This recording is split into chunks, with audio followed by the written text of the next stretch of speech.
Well, we've got to start with Kamala Harris. And just by the way, her name's Kamala, not Kamala. Kamala. Get used to it. Joe Biden selected the California senator to be his vice presidential running mate.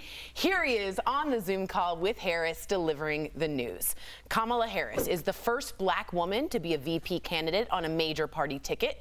She's also the first woman of South Asian descent. DVL Nation, we want to know what you think. Was Kamala a good choice? So we always go to you.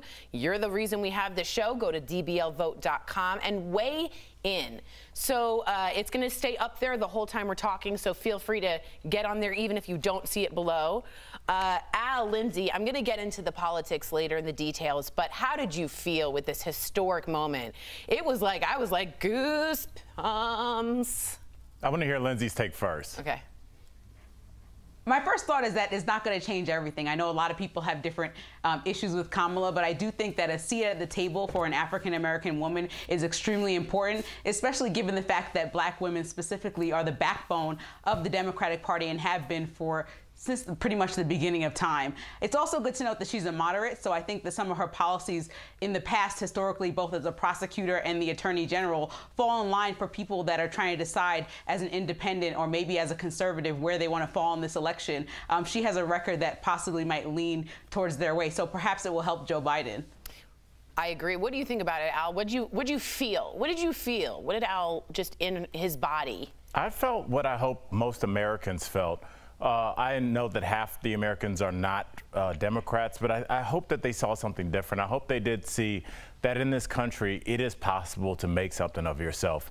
And for her to be the first VP pick is not only historic, but you think about all the hurdles that were in her way early in the career. Women still face incredible sexism and misogyny in 2020.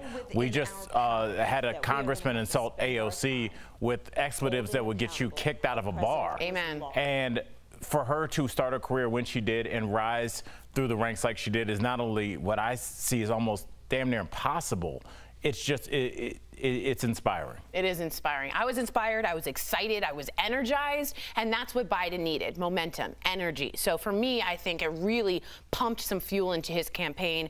We do want to move past this historic nature of this choice because we want to ask you if you think Kamala Harris was a good pick politically. So there is a lot of talk about how Harris criticized Biden, if you remember, during her unsuccessful primary bid to be president, and if those comments could come back to haunt them. Meantime, other people are saying this was the, quote, safe choice because she shares Biden's center-left politics. I will just say this. A lot of people are complaining about her being a DA, district attorney in California, and a lot of people say she was very pro-police in a time in which you're not anti-police, but there's a lot of tension right there. In the past 4 years, Kamala Harris, to me, has gone much more progressive in justice reform. She's on the Justice Committee. She has pushed forward, and I dare you, double dog, triple dog dare you, Linz, to find anyone on the Hill that is as skilled at debating, at getting to the questions, at figuring out the point to get you to say it. Jeff Sessions famously said, "You're making me nervous," when he was questioned by Kamala Harris. That's how I think she should make you feel when you're in that kind of a debate. What do you think about that? I think it's a valid argument that she failed to prosecute really any police officers that killed civilians. That's an important thing that people care about, especially in a time when George Floyd was possibly the biggest news of this entire year. I think that she has to explain on the campaign trail. It's going to come up how she's going to atone for the things that happened in the past. And I know that everybody's record changes over time. You make decisions, and now she's aligned with Joe Biden and his policies. But I do want to hear exactly what policies will go in place. The same thing I was asking of every single candidate that's running in November. I would like to know exactly what policies are going to be affecting the black community and how, because that's a priority issue right there with coronavirus this year.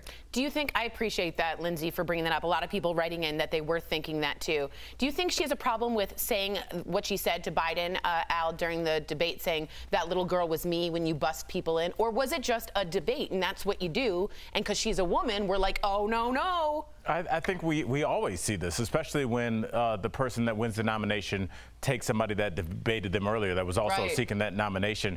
You're going to go after somebody. I mean, President Trump called Ted Cruz's wife a myriad of names that we will not discuss. Very well said. Yes, I mean, so I think that I don't think that the people will take much credence with that. Well said, Al. Well said. Stumble right at the end.